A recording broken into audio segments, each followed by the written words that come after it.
96 election campaign शुरू हो गई है। इतों की बेटी बाणे की बेटी डॉक्टर इरशाद की बेटी जी के PP 96 इलेक्शन कंटेस्ट हिस्सा ले रही हैं। अज एक रैली की बड़ी तादाद आई जी के पहुंचे अपने वोटर जनाब मुलाकात की है। मैं तुहाडा अपना मेजबान अख्तर असमई रजोका हल्का PP 96 मैं मौजूद हाँ बुआना जिथे के इलेक्शन कैंपेन शुरू हो चुकी है। डॉक्टर इरशाद की बेटी की खिदमत की है। मेरे नाल इस वक्त मौजूद है मैडम फखरुन्निसा जी के इलेक्शन PP 96 कंटेस्ट हिस्सा ले रही हैं। तो मेरे जी कैंपेन का आगाज कर दिया मैंने अपनी, और मुझे बहुत अच्छा रिस्पांस मिला है, खास तौर पे गरीब आवाम से। और मैं अपने इरादों में पुरअज़म हूँ, इंशाल्लाह पीछे नहीं हटूंगी।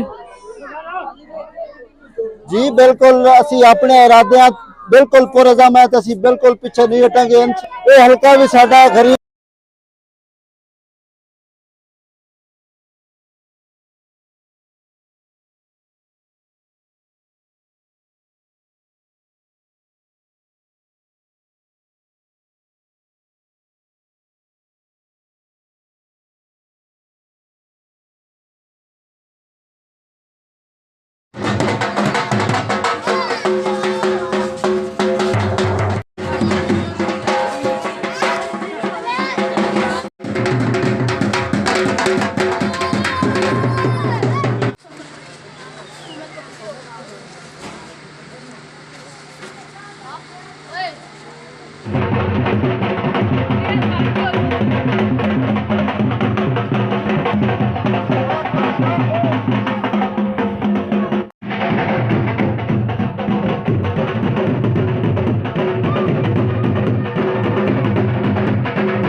ਗੱਲਬਾਤ ਕੇ ਕੋਈ ਸਾਨੂੰ ਵੀ ਸੁਣਦੇ